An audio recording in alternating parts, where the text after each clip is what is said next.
ઓમ શ્રી ગણેશાય નમઃ. જય શ્રી કૃષ્ણ મિત્રો. ગરુડ પુરાણ આપણે સાંભળી રહ્યા છીએ અને આજે આપણે સાંભળીશું અધ્યાય 7 બબ્રુ વાહન પ્રેત સંસ્કાર વર્ણન. મિત્રો, આ ભાદરવા માસમાં આપણે સાંભળી રહ્યા છીએ ગરુડ પુરાણ. ભગવાન વેદવ્યાસજીએ જે 18 પુરાણોની રચના કરી છે એમાંથી એક છે આ ગરુડ પુરાણ. ભાદરવા માસમાં પિતૃપક્ષમાં ભાદરવા માસમાં શ્રાદ્ધ પક્ષમાં ગરુડ પુરાણ સાંભળવાનો મહિમા છે. આ સાંભળવાથી પિતૃઓને મોક્ષ મળે છે અને પરમ ગતિને પામે છે અને સાથે આપણને આશીર્વાદ પ્રદાન કરે છે અને આપણું જીવન પણ ધન્ય થઈ જાય છે. અને ગરુડ પુરાણ વાંચવાથી આપણા જીવનું પણ કલ્યાણ થાય છે. આ ગરુડ પુરાણમાં માનવ જીવનના સત્કર્મોનું ફળ, દુષ્ટ કર્મોના રૂપે નરકવાસાની પીડા, દંડ, યમપુરી વગેરેનું વર્ણન કરવામાં આવ્યું છે. આ ગરુડ પુરાણ ભગવાન નારાયણે તેમના શ્રીમુખેથી કહેલું છે. તો આ અમૃતરૂપી મોક્ષ પ્રાપ્ત કરાવનાર ગરુડ પુરાણ આપણે સાંભળીશું. આ ગરુડ પુરાણ સાંભળવાનું ચૂકશો નહીં. અત્યાર સુધી આપણે સાંભળ્યા છે અધ્યાય 1 થી 6. હવે સાંભળીશું આજે આપણે અધ્યાય 7 બબ્રુ વાહન પ્રેત સંસ્કાર વર્ણન. ગરુડજીએ ભગવાન નારાયણથી કહ્યું, હે પ્રભુ, હવે તમે મને પ્રેત યોનિમાં રહેવા વાળાઓની મુક્તિનો ઉપાય બતાવો. મને પ્રેતોનું સ્વરૂપ અને એમના ચરિત્રાગત વિશેષતાઓ બતાવવાની કૃપા કરો. આ સાંભળી શ્રી ભગવાને કહ્યું, હે ગરુડ, હું હવે તમને પ્રેતના સ્વરૂપ અને એના ચિહ્નો વિષયમાં બતાવું છું. પ્રેતોના દેહ એક પ્રકારથી વાયુની સમાન હોય છે અને કોઈને દેખાતા નથી. પ્રેત ભૂખ તરસથી પીડિત થઈને ઘરમાં પ્રવેશ કરે છે, પોતાનું બધું બાંધવોને પાસે જાય છે અને ક્યારેક ક્યારેક એમનું મુખ વિકૃત થઈ જાય છે. મનુષ્યના સપનામાં જોવાની અનેક સ્થિતિઓ હોય છે, પરંતુ એ સપનાઓથી એમને વિશેષ ભૂત અને ભાવિ સ્વરૂપને જાણી શકાય છે. જે વ્યક્તિ સૂતા પોતાને જંજીરોમાં બંધાયેલો જુએ છે અને સ્વપ્નમાં અન્નની યાચના કરે છે એને પ્રેત દુઃખી કરે છે. જે સ્વપ્નમાં બળદ પર સવારી કરે છે અથવા ખુદને આકાશમાં ઉછળતો અનુભવે છે અથવા પોતાની સ્ત્રી અને બંધુઓથી મૃત્યુ રૂપમાં નજરે પડે છે અને એને પણ પ્રેત ખૂબ જ તંગ કરે છે. ક્યારેક ક્યારેક પ્રેતના દોષોને કારણે જ મનુષ્ય દુઃખી થઈને પાણીની યાચના કરે છે. જ્યારે આવા સ્વપ્ન દેખાય તથા ઘરના નીકળવા વાળા પુત્ર અને પશુ નજરે પડે તો સમજી લેવું જોઈએ કે પ્રેત દોષ લાગ્યો છે. હે ગરુડ, કોઈ વેદને જાણવા વાળા પૂરા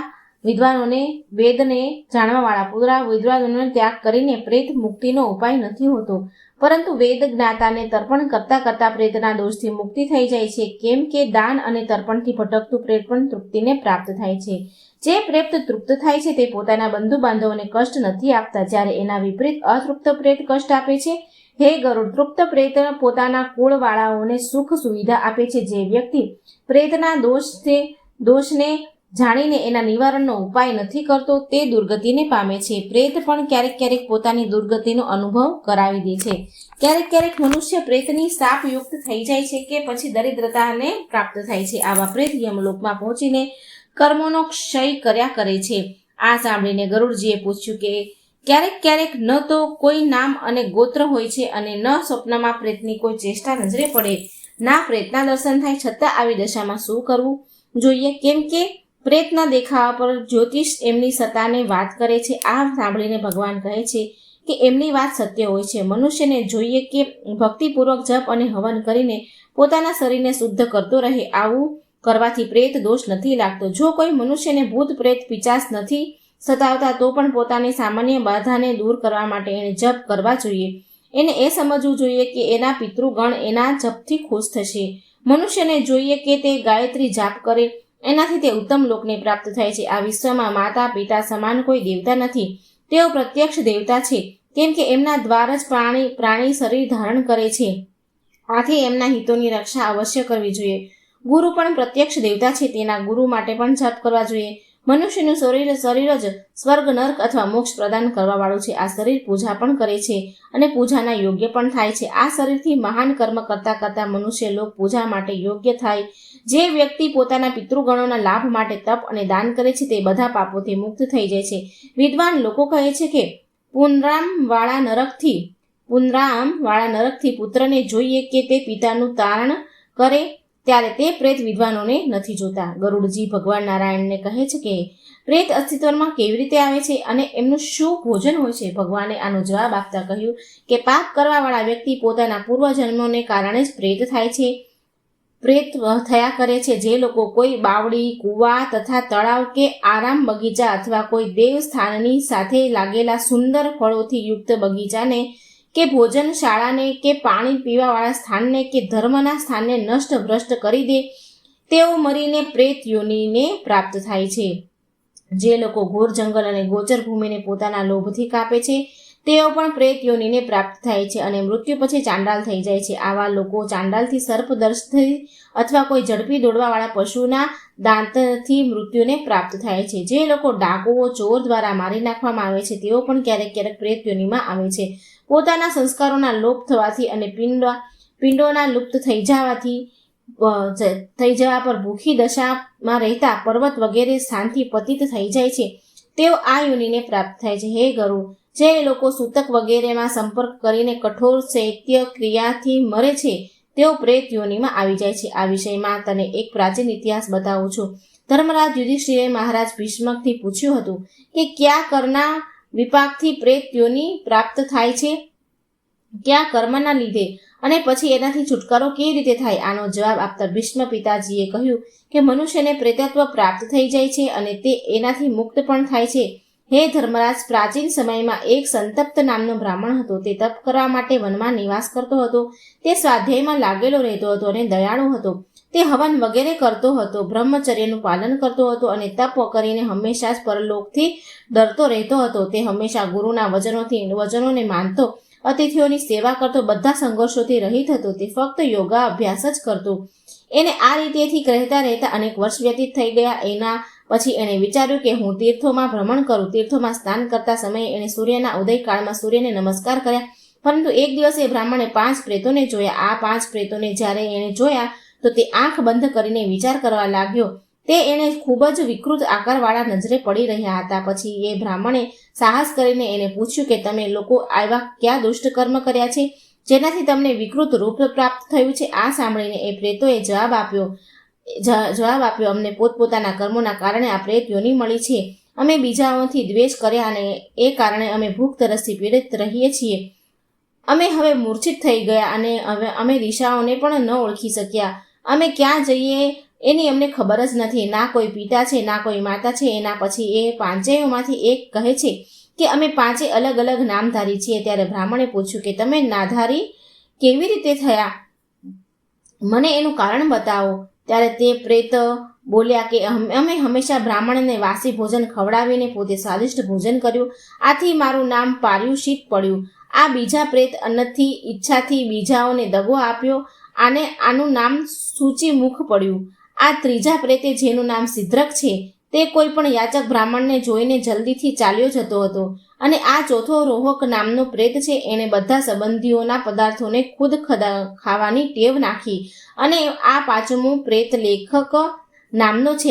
આ નામ આથી પડ્યું છે કે જ્યારે કોઈ એનાથી કશું માંગતો તો તે પૃથ્વી પર લખવા લાગતો હતો. આથી અમને પ્રેતોના નામ પ્રાપ્ત થયા છે. અમારા આકાર વિપરીત છે અને હવે બગડેલા રૂપોવાળા થઈ ગયા છીએ. પરંતુ હવે હે બ્રાહ્મણ, અમે તમારા દર્શન કરી લીધા છે અને હવે અમારું જ્ઞાન પાછું આવી ગયું છે. તેથી અમારાથી તમે કંઈ બીજું પણ પૂછી શકો છો. બ્રાહ્મણે પૂછ્યું કે તમારો આહાર શું છે? કેમ કે આહાર વગર તો કોઈ જીવિત નથી રહી શકતો. આ પ્રશ્નના જવાબમાં પ્રેત બોલ્યા કે પ્રેતોનું ભોજન ફળ, મળ અને હવન કરેલો પદાર્થ હોય છે. તે પવિત્રતાથી રહિત હોય છે. જ્યાં મળમૂત્ર રહે છે ત્યાં જ આ પ્રેત ભોજન કરે છે. જે ઘરમાં પવિત્રતા નથી હોતી, ન સત્ય અને સંયમ હોય છે, જે પતિત હોય છે, એના ઘરમાં પ્રેતોને ભોજન મળે છે. જ્યાં લોભ, ક્રોધ, મોહ, શોખ, ભય વગેરેથી અધિકતા હોય છે ત્યાં પ્રેતોને ભોજન મળે છે. અને એના પછી બીજા પ્રેત પોતાના ભોજન વિષયમાં બતાવવા કહ્યું કે ખરાબમાં ખરાબ વસ્તુ અમારો ખાદ્ય પદાર્થ છે. પરંતુ હવે અમે પ્રેત ભાવથી વિરક્ત થઈ ગયા છીએ. આથી હે મહાભાગ, તમે એ બતાવો કે અમે શું કરીએ જેનાથી આ પ્રેત ભાવ ન રહે. એમની આ વાત સાંભળીને બ્રાહ્મણે કહ્યું કે નિત્ય પ્રતિ ઉપવાસ કરવાવાળા અને મહાવ્રત કરવાવાળા ક્યારેય પ્રેતત્વને પ્રાપ્ત નથી થતા. જે મનુષ્ય રાજાના રૂપમાં યજ્ઞ કરે છે તથા આરામ ઘર, પ્યાવ એટલે કે પરબ વગેરે બનાવે છે તે પ્રેતત્વને પ્રાપ્ત નથી થતા. જે બ્રાહ્મણ અને કુંવારી કન્યાઓના લગ્ન કરાવી દે છે અને જે વિદ્યા દાન કરે છે એ પ્રેતત્વને પ્રાપ્ત નથી થતા. પરંતુ એના વિપરીત બીજાના અન્નને ખાવાવાળા, યજ્ઞ ન કરવાવાળા અને અપકર્મ કરવાવાળા બ્રાહ્મણ, દેવતા તથા ગુરુમાં કોઈને સંપત્તિનું હરણ કરવાવાળા વ્યક્તિ પ્રેતત્વને પ્રાપ્ત થાય છે. એના સિવાય ધરોહરનું અપહરણ, મિત્રોથી દગો, વિશ્વાસઘાત, ભાઈથી દ્રોહ, ગાયોનો વધ, ગુરુની પથારી પર ગમન કરવાવાળો મનુષ્ય પ્રેત થઈ જાય છે. ભીષ્મ પિતાજીએ કહ્યું કે જ્યારે બ્રાહ્મણ અને 5 પ્રેતોના આ સંવાદ ચાલી રહ્યો હતો ત્યારે આકાશમાં ફૂલોની વર્ષા થઈ. એ પ્રેતોનું પ્રેતત્વ એ બ્રાહ્મણની સાથે વાતચીત કરવાથી જ નષ્ટ થઈ ગયું અને તેઓ મુક્ત થઈ ગયા. આ સાંભળીને ગરુડજીએ ભગવાનને કહ્યું કે હે પ્રભુ, વેદોમાં કહેવામાં આવ્યું છે કે ક્યારેક કોઈ અકાળમાં નથી મરતો, અર્થાત બધા સ્વાભાવિક મૃત્યુને પ્રાપ્ત થાય છે. પછી રાજા, ક્ષત્રિય કેવા મૃત્યુને પ્રાપ્ત થાય છે? કળિયુગમાં આટલી ઉંમર કેમ નથી રહેતી? આ પ્રશ્નના જવાબમાં ભગવાન નારાયણ બોલ્યા, મનુષ્ય વિધાતા દ્વારા આપવામાં આવેલા સમયને ભોગવીને ચાલ્યો જાય છે. તેમ છતાં મનુષ્ય 100 વર્ષો સુધી જીવવા વાળો હોય છે, પરંતુ પોતાના ખરાબ કર્મોના અને આયુનો ક્ષય થઈ જાય છે એના ખરાબ કર્મોના કારણે. અને જે વ્યક્તિ શ્રદ્ધા નથી રાખતો તેમજ અશુદ્ધ રહે છે, પાપોમાં લીન રહે છે, એના માટે યમરાજાના દ્વાર જલ્દી ખુલી જાય છે. જે બ્રાહ્મણ પોતાના કર્મોને નથી કરતા અને જે વેશ્ય શાસ્ત્રથી વિધિથી કર્મ ન કરીને પાપયુક્ત કર્મ કરવા લાગી જાય છે તે પણ જલ્દી જ યમરાજાના લોકમાં પહોંચે છે. જે શુદ્ધ પોતાના સ્વભાવને યોગીને પોતાના મન ઈચ્છિત કર્મ કરે છે તે યમરાજાને ત્યાં જલ્દી પહોંચી જાય છે. આ મનુષ્ય શરીર અનિત્યને અને સમાપ્ત થવાવાળું છે. આવું તે ક્યાં સુધી રહે છે એ નથી કહી શકાતું. આ દેહની ઉત્પત્તિ રસથી થાય છે અને આ અન્નના પિંડથી પૂરું થાય છે. આથી રસ અને અન્નની સંગતિમાં દોષ હોવાથી આ શરીર કેવી રીતે નિત્ય થઈ શકે છે? મનુષ્યને જોઈને કે તે પોતાના શરીરથી અને પાપ ન કરીને જૂના પાપોને જ નષ્ટ કરે, કેમ કે જે પાછલા જન્મના પાપ જ મનુષ્યના નવા જન્મને પ્રભાવિત કરે છે. અર્થાત માનસિક વ્યથા અને વ્યાધિ અર્થાત રોગોના વિષયમાં વિચાર કરીને મનુષ્યને જોઈને કે શુભ અને અશુભ જુએ છે, કેમ કે જન્મ લીધા પછી શરીર અજ્ઞાનના અંધકારમાં ઢંકાઈ જાય છે. જન્મ ગ્રહણ કર્યા પછી મૃત્યુ અવશ્ય થાય છે. કોઈ પણ વ્યક્તિ હોય, સંપન્ન કે ગરીબ, વિદ્વાન કે અભણ, ઊંચી જાતિવાળો હોય કે નીચી જાતિવાળો, આ દેહને ધારણ કર્યા વગર સુખની પ્રાપ્તિ નથી થતી અને તે સુખ દુઃખ પહેલાના જન્મોના કર્મો પર નિર્ભર રહે છે. જન્મ પછી સમય પર પૂર્વજન્મના પાપ અને પૂષણ ભોગવવામાં આવે છે. આ પ્રકારે મનુષ્ય વ્રતો અને દાનોના પ્રભાવથી મોક્ષને પણ પ્રાપ્ત કરે છે અને એના અભાવથી ભાવાગમનમાં લાગેલો રહે છે. એના પછી ગરુડજીએ પૂછ્યું કે જેની બાલ્ય અવસ્થામાં મૃત્યુ થઈ જાય છે એનું પિંડદાન કેવી રીતે થાય છે? જ્યાં સુધી બાળકના ચૂડાકરણ સંસ્કાર ન થઈ જાય ત્યાં સુધી, કે પછી એના મરવા પરનું શું વિધાન હોય છે? આ પ્રશ્નમાં જવાબ આપતા ભગવાન બોલ્યા કે ગર્ભપાતની અવસ્થામાં કશું વિશેષ કરણીય નથી હોતું. જ્યાં સુધી ચૂડાકર્મ ન થાય ત્યાં સુધી શિશુને ભૂમિમાં દાટી દેવો જોઈએ અને એની આત્માની શાંતિ માટે બાળકોને દૂધ પીવડાવવું જોઈએ.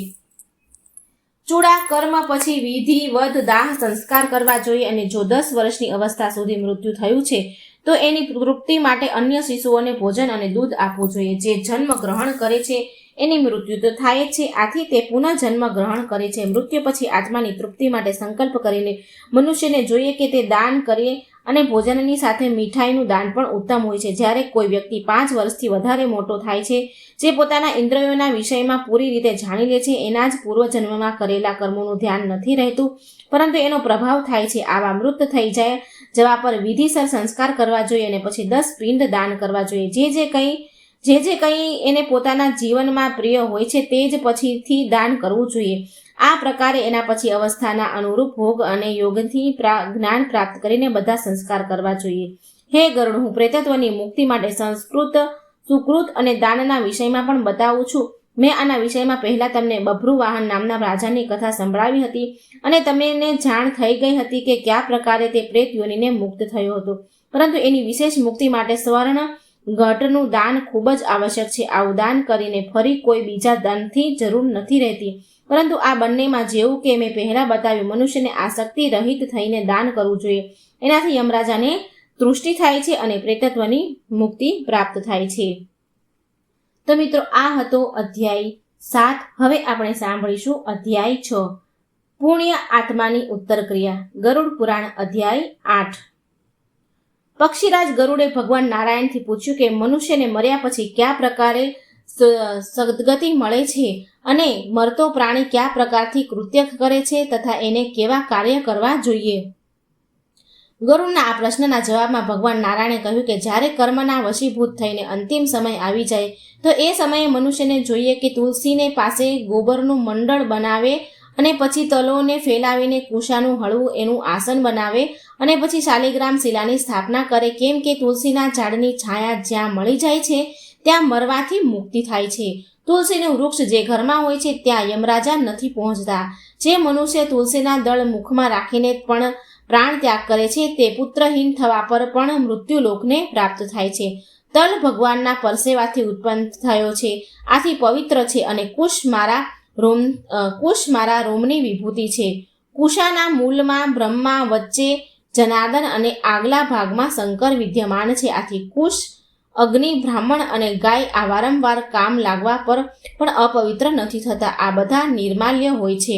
મનુષ્યને જોઈએ કે છાણથી લીપેલા સ્થળ પર મનુષ્યને સુવડાવે, પલંગથી ઉતારી અને નીચે સુવડાવે, ખાટલાથી ઉતારી એથી જરૂરી છે, ખાટલેથી ઉતારવાઓ એ જરૂરી છે. એ પિચાસ, રાક્ષસ, ભૂત, પ્રેત, યમના દૂત ખાટલા વગર લીપેલા વગરના સ્થાનમાં પ્રવેશ કરી લે છે. પછી લીપેલી ભૂમિ પર સુવડાવીને મરવાવાળાના મુખમાં સ્વર્ણ અને રત્ન નાખે, પછી ચરણામૃત પીવડાવે, કેમ કે જે વ્યક્તિ શાલિગ્રામના સ્પર્શ કરેલા જળને એક બુંદના રૂપમાં પણ લે છે તો તે પાપોથી છૂટી જાય છે. એના પછી ગંગાજળ પીવડાવે, કેમ કે ગંગાજળ બધા તીર્થોના પુણ્ય ફળ આપવાવાળું છે. હે ગરુડ, જેમ અગ્નિને મેળવીને રૂ સળગી જાય છે એવી જ રીતે ગંગાના જળથી પાપ નષ્ટ થઈ જાય છે. જે રીતે નદીઓમાં સ્નાન કરવાથી મનુષ્ય પવિત્ર થાય છે, એવી જ રીતે ગંગાના દર્શન અને નામ લેવાથી માત્રથી પવિત્ર થઈ જાય છે. મરતા સમયે જે વ્યક્તિ ગંગાજળનું પીને ગંગાનું ઉચ્ચારણ પણ કરે છે તે વિષ્ણુ લોક જાય છે અને મોક્ષને પ્રાપ્ત થાય છે. તેથી ગંગાનું ધ્યાન કરવું ખૂબ જ જરૂરી છે. શ્રીમદ ભાગવતની કથા સાંભળવી પણ મોક્ષ અપાવે છે. વેદ અને ઉપનિષદોનો પાઠ તથા શિવ અને વિષ્ણુ સ્ત્રોતથી મરવા પછી મુક્તિ મળી જાય છે. હે ગરુડ, મૃત્યુના સમયે મનુષ્યને અનશન વ્રત કરવું જોઈએ અને પોતાના મનમાં એ વિચાર કરીને કે મેં સંન્યાસ લઈ લીધો છે એવો વ્યક્તિ ફરી ઉત્પન્ન થાય છે. આ રીતે ધર્માત્મા પણ પ્રાણ ઉપરના છિદ્ર દ્વારા નીકળે છે. જે લોકો સુકૃતિ હોય છે તે પોતાના પ્રાણોનું વિસર્જન મુખ, આંખ, નાક અને કાન દ્વારેથી કરે છે. યોગી લોકો તાળવાના છિદ્રથી પ્રાણ છોડે છે. આ રીતે પક્ષીરાજ કાળથી ઠેસ ખાધેલું આ શરીર ઈશ્વર રૂપી વાયુથી નીકળેલી જવાથી આધારહીન ઝાડની જેમ થઈ જાય છે. પ્રાણોના ન હોવા પર આ શરીર અસ્પર્શ અને દુર્ગંધયુક્ત થઈ જાય છે. આથી ક્ષણ માત્રમાં નષ્ટ થવાવાળા આ શરીરનું ગર્વ ન કરવું જોઈએ. મનુષ્યના જે 5 તત્વ હોય છે તેઓ અલગ અલગ પૃથ્વીમાં પૃથ્વી, જળમાં જળ, પવનમાં પવન, હવામાં હવા અને તેજમાં તેજ વિલીન થઈ જાય છે. આકાશમાં આકાશ લીન થઈ જાય છે. આ આકાશ જ સર્વવ્યાપી છે. આ નિત્ય મુક્ત છે, અજન્મા અમર આત્મા છે અને આ સાક્ષી રૂપી છે.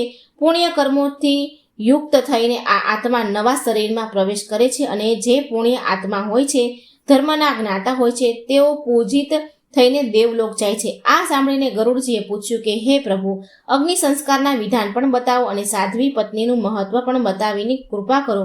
આ પ્રશ્નના જવાબમાં ભગવાન નારાયણ બોલ્યા કે પુત્ર અને પૌત્ર મર્યા પછી પિંડદાન કરીને પિતાના ઋણથી મુક્ત થઈ જાય છે. પુત્રને જોઈએ કે તે માતા પિતાને અત્યેષ્ટિ કરે, શોકને છોડીને પોતાના પાપોને દૂર કરવા માટે બંધુ બાંધવો સહિત મુંડન કરાવે. જો પુત્ર માતા કે પિતાના મર્યા પછી મુંડન નથી કરાવતો તે જાણે વાસ્તવિક પુત્ર નથી હોતો. પુત્રને જોઈને કે મુંડન કરાવીને પછી સ્નાન કરીને ધવલ વસ્ત્ર ધારણ કરીને તાજા જળની મૃતકના શરીરને સ્નાન કરાવે. એના પછી ચંદન, માળા વગેરેથી એને સુશોભિત કરે અને નવા વસ્ત્રોથી ઢાંપ કરી દક્ષિણા સમેત પિંડદાન કરે. દ્વાર દેશમાં મૃતકના નામથી સાથે 5 શબ્દ જોડીને પિંડનું દાન કરે. એના પછી પ્રદક્ષિણા કરીને પુત્ર, વધુ વગેરે દ્વારા પૂજન કરે. પહેલા પુત્રને ખભો લગાવવો જોઈએ અને પછી બંધુ બાંધવોને. જો પુત્ર પોતાના ખભા પર રાખીને પિતાને સ્મશાન સુધી લઈ જાય છે એને અશ્વમેઘ યજ્ઞનું ફળ મળે છે અને તે પોતાના પિતાના ઋણથી છૂટી જાય છે. એના પછી પુત્રને જોઈએ કે તે અડધા માર્ગમાં ભૂમિને સાફ કરીને સબને આરામ આપે અને પછી પિંડ દાન કરવા. આ પિંડદાનથી બીજી દિશામાં રહેવાવાળા પ્રેત, યક્ષ, અગ્નિને સમર્પણ કરવા યોગ્ય થઈને સબને અયોગ્ય નથી કરી શકતા. સ્મશાનમાં સબને લઈ જઈને ઉત્તરથી તરફ મોં રાખી અને પછી ભૂમિને સાફ કરે. છાણથી લીપીને એના ઉપર જળ છાંટે અને પછી અગ્નિની સ્થાપના કરે અને પછી વેદ મંત્રોથી વિધિપૂર્વક હવન કરે અને પ્રાર્થના કરે કે હે ભગવાન, તમે ભૂતોને ધારણ કરવા વાળા છો અને જગતમાં ઉપતિકારક છો, ભૂતોને પાળવા વાળા છો, આથી આ મૃત વ્યક્તિને સ્વર્ગ લઈ જાઓ. આ રીતે અગ્નિથી પ્રાર્થના કરીને તુલસીની લાકડી, પલાશ કે પીપળાની લાકડીઓની ચિતા બનાવે અને પછી મૃત શરીરને ચિતામાં રાખીને ચિતાના શબમાં હાથ પર એના નામ સાથે પ્રેત લગાવીને પિંડ દાન કરે. મનુષ્યને જોઈએ કે તે 5 પિંડ દાન પછી શબને સળગાવવાનો ઉપક્રમ કરે.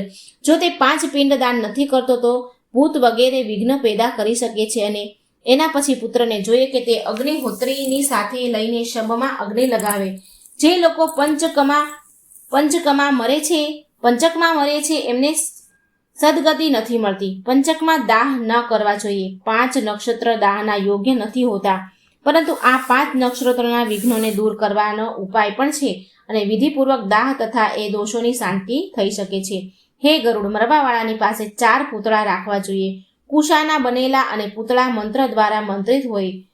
પછી સોનું તપાવીને એમાં 4 નક્ષત્રોના નામ અંકિત કરવા જોઈએ અને પછી પ્રેત જયંત મંત્રથી હવન કરવો જોઈએ. એના પછી શબદાહ કરવો જોઈએ. તલનું પાત્ર, સોનું, ચાંદી અને કાંસ્ય પાત્ર ધનિષ્ઠાદિ નક્ષત્રોમાં ક્રમથી દોષની શાંતિ માટે દાન કરવું જોઈએ.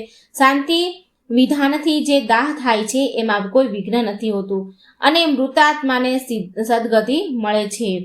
આ પ્રકારે પંચકમાં દાહ કર્મ કરવામાં આવે છે. જો પત્ની પતિની સાથે ચિતામાં જવા માંગતી હોય તો તે સ્નાન કરે, યોગ્ય રીતથી તૈયાર થાય અને પછી ગુરુને નમસ્કાર કરે તથા ભક્તિ કરે અને પછી શરમ છોડીને સ્મશાન ભૂમિ તરફ જાય. ત્યાં સૂર્યને નમસ્કાર કરીને ચિતાની પરિક્રમા કરે અને પછી એને ફૂલની પથારી સમજીને એના પર ચડે અને પતિને પોતાના ખોળામાં સુવડાવે અને પછી ગંગા સ્નાન સમાન પોતાના શરીરને સળગાવે.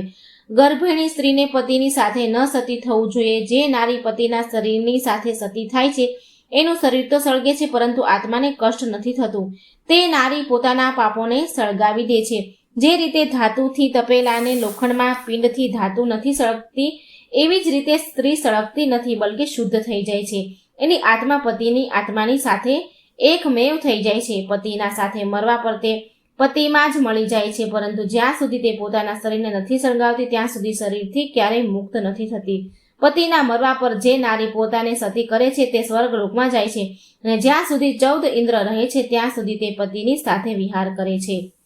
પતિની સાથે સતી થવાવાળી સ્ત્રી પોતાના કુળોને પવિત્ર કરે છે. મનુષ્યના દેહમાં જેટલા રોમ છે તે પોતાના જ કાળ સુધી આનંદ કરે છે. પછી તે વધારે આયુ લઈને નિર્મળ કુળમાં ઉત્પન્ન થાય છે અને એ જ પતિને પ્રાપ્ત કરે છે. જે વિધવા સ્ત્રી થોડા એવા સમયના શરીર જલનના દુઃખને નથી સહી શકતી, તે વિરહની આગમાં સળગતી રહે છે. આથી સ્ત્રીને જોઈએ કે તે પતિને શિવ સમજીને પોતાનું શરીર સળગાવે.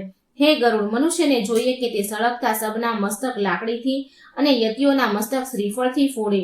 મૃતકના પુત્રને જોઈએ કે તે બ્રહ્મલોકની પ્રાપ્તિ માટે ઘીની આહુતિ યજ્ઞ કરે અને કહે કે હે પાવક, તમે બ્રહ્મથી ઉત્પન્ન થાઓ અને તમે દિવ્ય શરીરવાળા થાઓ. તમે હાવી હોવ, આથી તમે પ્રજ્વલિત થાઓ, જેનાથી આ સ્થૂળ શરીર તમારામાં બળી જાય. પછી મંત્રો સહિત આહુતિ આપીને રૂએ. પછી દાહ પછી પુત્ર અને સ્ત્રીએ સ્નાન કરવું જોઈએ અને મરેલા વ્યક્તિનું નામ તથા ગોત્ર ઉચ્ચારિત કરીને એને છોડી દેવા જોઈએ. પછી મૃતકના ગુણોનું વર્ણન કરવું જોઈએ.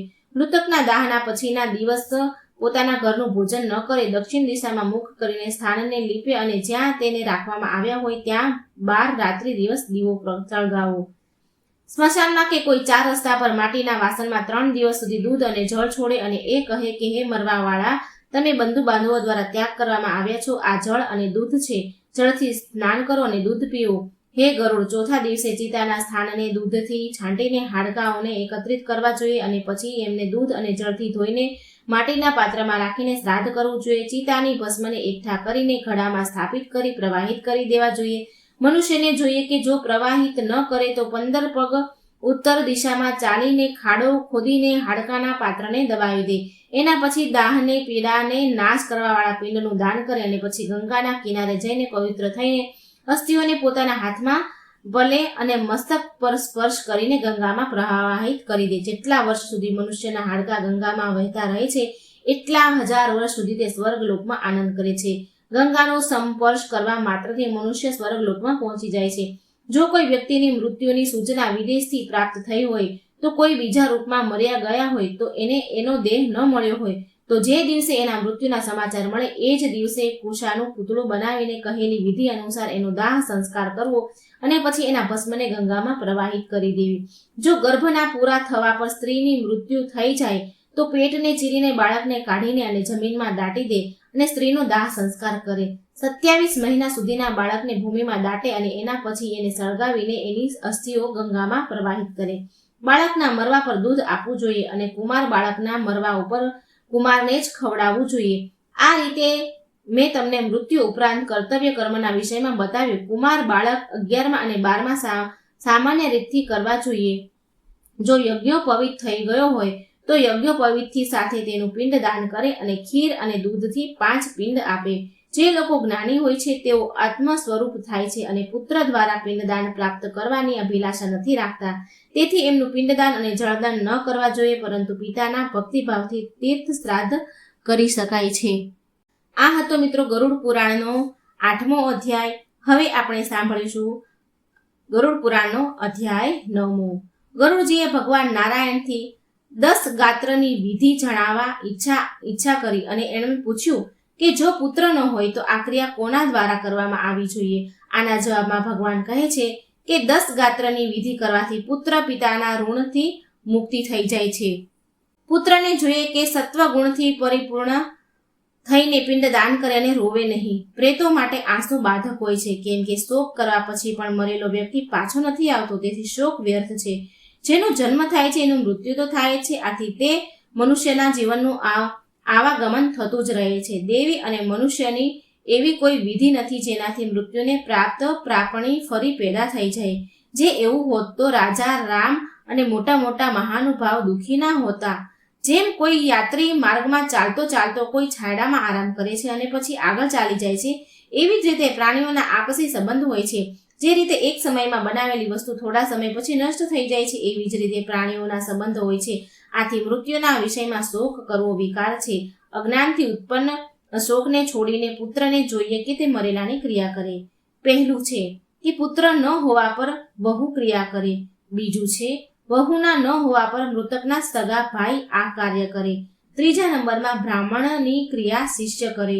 અને ચોથા નંબરમાં છે જો કોઈ ન હોય તો ભાઈઓમાંથી કોઈ એક પુત્ર આ ક્રિયા કરે.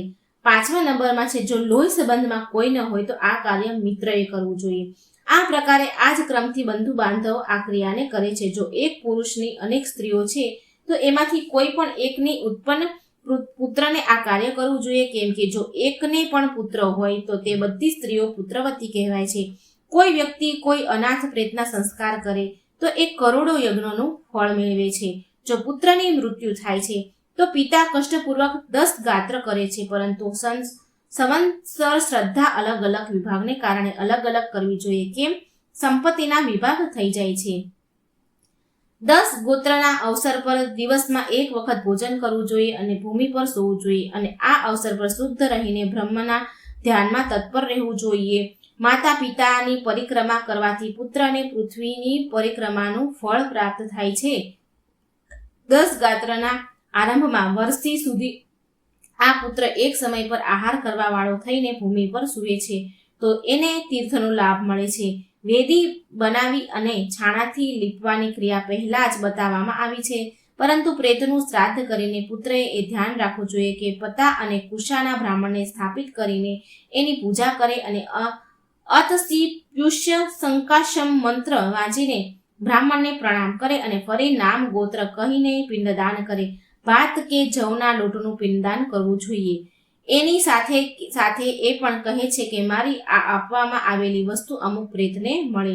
એના ઉપરાંત બહારથી સ્નાન કરીને અનાજ અને દૂધ લઈને 10 ગાત્ર કરવાવાળા મૃતકની સ્ત્રીને આગળ કરીને એના ઘેર જાય અને પછી પ્રાર્થના કરે કે દુબની સમાન કુળની વૃદ્ધિ થાય અને અનાજનો લાવાની જેમ જેમ વિકાસ થાય, આ કહીને તે દૂધયુક્ત અનાજ ઘરમાં ફેંકી દે. હે ગરુડ, 10મા દિવસે માંસનું પિંડ આપે, કેમ કે કળિયુગમાં માંસનું પિંડ આપવું વર્જિત છે. આથી અડદનું પિંડ આપે અને પછી મુંડન કરાવીને બ્રાહ્મણોને ભોજન આપે. આ પ્રકારે 10 ગોત્ર કરવાવાળા પુત્ર પરમ લાભને પ્રાપ્ત થાય છે. તો મિત્રો, આ હતો ગરુડ પુરાણનો અધ્યાય 9. હવે આપણે સાંભળીશું ગરુડ પુરાણનો અધ્યાય 10મો. ગરુડ પુરાણ સાંભળવાનો મિત્રો બહુ મહિમા છે. આ પૂરેપૂરો સાંભળજો. ગરુડજીએ ભગવાન નારાયણને કહ્યું કે હે પ્રભુ, તમે મને એકાદશા વૃષા સત્સંગનું વિધાન બતાવો. ભગવાન નારાયણે કહ્યું કે મનુષ્યને જોઈએ કે તે 11મા દિવસે સવારે કાળા તળાવને કિનારે જાય અને પિંડ ક્રિયા કરે, એ બ્રાહ્મણોને નિમંત્રણ આપે જે વેદ શાસ્ત્રમાં આસ્થા રાખવા વાળા હોય અને પ્રેતની મુક્તિ માટે પ્રાર્થના કરે. એના પહેલા 10 દિવસ સુધી મંત્રોના અભાવમાં જ ગોત્રનું ઉચ્ચારણ કરીને પિંડદાન કરે અને 11મા દિવસે મંત્રો સહિત પિંડદાન કરે. વિષ્ણુની મૂર્તિ સોનાની, બ્રહ્માની ચાંદીની અને રુદ્રની તાંબાની અને યમરાજાની લોખંડની મૂર્તિ બનાવીને ગંગાજળ લાવે અને પછી વિષ્ણુનો કળશ રાખે. એ કળશ ઉપર તે મૂર્તિની સ્થાપના કરે. પૂર્વ દિશામાં બ્રહ્માનો કળશ રાખીને સફેદ કપડું ચડાવીને મૂર્તિની સ્થાપના કરે. ઉત્તર દિશામાં મધ અને ઘીથી ભરેલા રુદ્રનો કળશ અને રાખે અને લાલ વસ્ત્ર ઉઠાવીને રુદ્રની સ્થાપના કરે.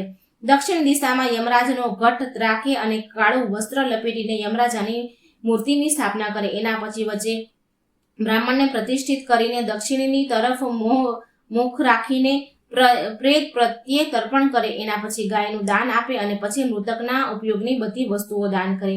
પુત્રને જોઈએ કે તે પથારી ઉપર સુવર્ણ પુરુષની સ્થાપના કરીને એ પથારીનું દાન કરે અને કહે કે હે બ્રાહ્મણ, પ્રતિમા યુક્ત બધી સામગ્રી મેં તમને આપી દીધી છે. એના પછી તે નમસ્કાર કરીને દાન કરે.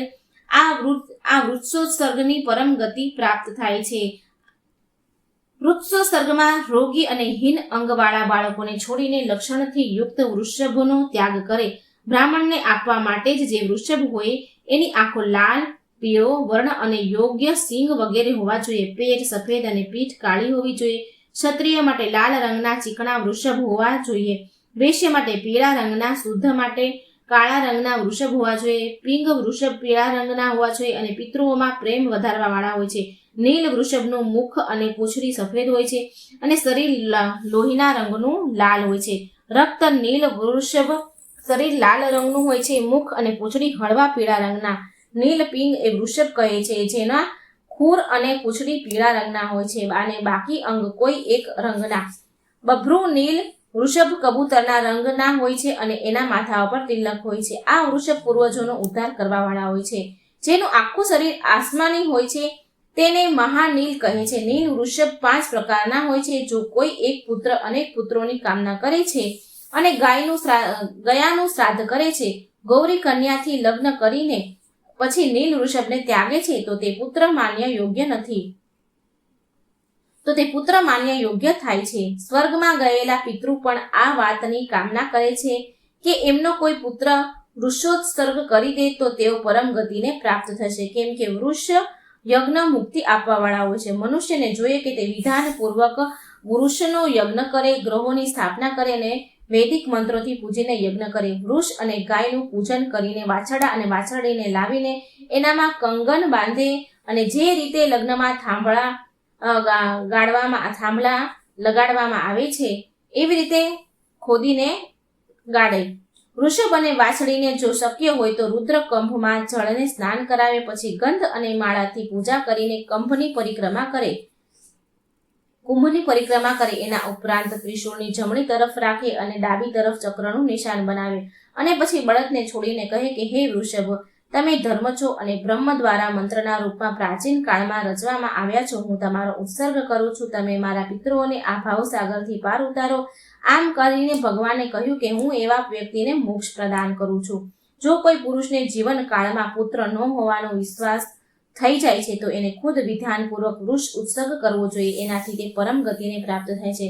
કાર્તિકેયનો મહિમા હોય, સૂર્ય ઉત્તરાયણમાં હોય, પક્ષ ભલે કોઈ પણ હોય, સૂર્ય અને ચંદ્ર ગ્રહણ બંને અવસરો પણ કોઈ પણ અવસર અને મનુષ્યને જોઈએ કે તે વૃષોત્સર્ગ કરે.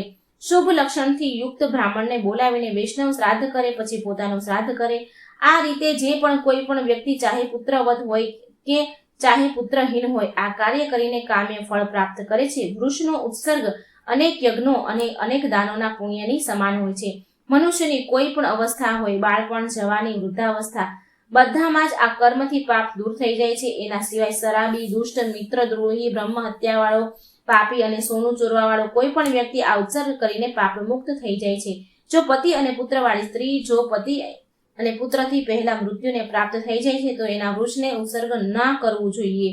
એના માટે દૂધ આપવા વાળી ગાયનું દાન કરવું જોઈએ. હે ગરુડ, વૃષના ઉત્સર્ગ વાળા બળદથી ખેતીનું કામ ના લેવું જોઈએ. એવા પૂજિત બેલને બળદને મારવા વાળા એમની યાતના સહન કરે છે. આ વિષયમાં બીજી એક વાત હું તમને કહું છું કે 16 શ્રાદ્ધ કરવાથી પહેલા મનુષ્યને જોઈએ કે તે મૃતકના સ્થાન અર્ધ માર્ગ ચિતા અને મૃતકના હાથ પર હાડકાઓના સંચયનમાં 16 પિંડ આપે. પહેલું પિંડ વિષ્ણુ માટે, બીજું શિવ માટે, ત્રીજું સપરિવાર યમ માટે, ચોથું સોમરાજ માટે, પાંચમું હવ્ય અને છઠ્ઠું કવ્યવાહ માટે અને સાતમું કાખ માટે આપે. આઠમું રુદ્ર માટે, નવમું પુરુષ, 10મું પ્રેત, 11મું વિષ્ણુ માટે આપીને, 12મું બ્રહ્મા માટે આપીને, પછી 13મું વિષ્ણુ માટે અને 14મું શિવ માટે આપીને ફરીથી યમરાજ માટે 15મું પિંડ કરે અને આ બધું કાર્ય પછી 16મું પિંડ એ પુરુષ માટે દાન કરે. આ રીતે 12 મહિનામાં પાક્ષિક, ત્રિમાસિક અને 6 માસિક પિંડદાન કરી શકાય છે. આ રીતે પોષણ, પૂર્વ પોષડી, પોડશી અને મધ્ય પોડશી કુલ મળીને 48 શ્રાદ્ધ થાય છે. એનાથી પ્રેતોનો ઉદ્ધાર થાય છે અને એમાં પાપ સમાપ્ત થઈ જાય છે. જે વ્યક્તિ આ શ્રાદ્ધોને નથી કરી શકતા એમના મૃતક પ્રેત યોનિમાં સ્થિર થઈ જાય છે. આથી પુત્રને જોઈએ કે તે 16 શ્રાદ્ધ કરે અને તે પત્ની આ 16 શ્રાદ્ધ કરે અને જે પત્ની આ 16 શ્રાદ્ધ કરે છે અને તેને સંપૂર્ણ રૂપથી 48 શ્રાદ્ધ કરે છે તે પરમ પદને પ્રાપ્ત થાય છે. એનું જીવન સફળ થઈ જાય છે. જો કોઈ વ્યક્તિ આગથી સળગીને મરી જાય છે તો એનું પણ શ્રાદ્ધ આ જ પ્રકારે વિવિધ પૂરક કરવામાં આવે છે. પરંતુ સાપના કરડવાથી મરવાવાળા પુરુષ માટે બંને પક્ષોની 5મી તિથિના નાગનું પૂજન કરવું જોઈએ. મનુષ્યને જોઈએ કે તે સર્પના શરીરની પ્રકૃતિ લોટથી બનાવી અને પૃથ્વી પર આ આકૃતિ બનાવીને ફૂલો તથા ચંદનથી પૂજા કરે. પછી ધૂપ દીપ આપીને કાચું પીસેલું નૈવેદ્ય અને દૂધ આપે અને પોતાના સામર્થ્ય અનુસાર ગાય અને સોનાના નાગ બનાવીને બ્રાહ્મણોને દાન આપે. પછી કહે કે હે નાગરાજ, તમે પ્રસન્ન થાઓ. પછી નારાયણ બલિની ક્રિયા કરે. જે વ્યક્તિ આવું કરે છે તે પાપ મુક્ત થઈ જાય છે. એના પછી 11મા દિવસે પિંડદાન કરીને, સપિંડન કરીને અને સુલખના વીતી જવા પર પથારી વગેરેનું દાન કરે છે. તો મિત્રો, અત્યાર સુધી આપણે સાંભળ્યો અધ્યાય 7, 8, 9 અને 10. ગરુડ પુરાણના આ 4 અધ્યાય આપણે સાંભળ્યા છે. હવે આગળના વિડીયોમાં આપણે 11મો અધ્યાય સાંભળીશું. પિતૃપક્ષમાં આ સાંભળવાનો ખૂબ મહિમા છે. પિતૃઓને મોક્ષ મળે છે. ભગવાન શ્રી હરિના મુખેથી કહેલું આ ગરુડ પુરાણ છે. માટે મિત્રો, વિડીયો બને એટલો લાઈક કરજો, શેર કરજો અને આ ચેનલને સબસ્ક્રાઈબ પણ જરૂર કરજો. જો બોલવામાં મારાથી કાંઈ ભૂલચૂક થઈ હોય તો મને માફ કરજો. જય શ્રી કૃષ્ણ. રાધે રાધે. Thank you.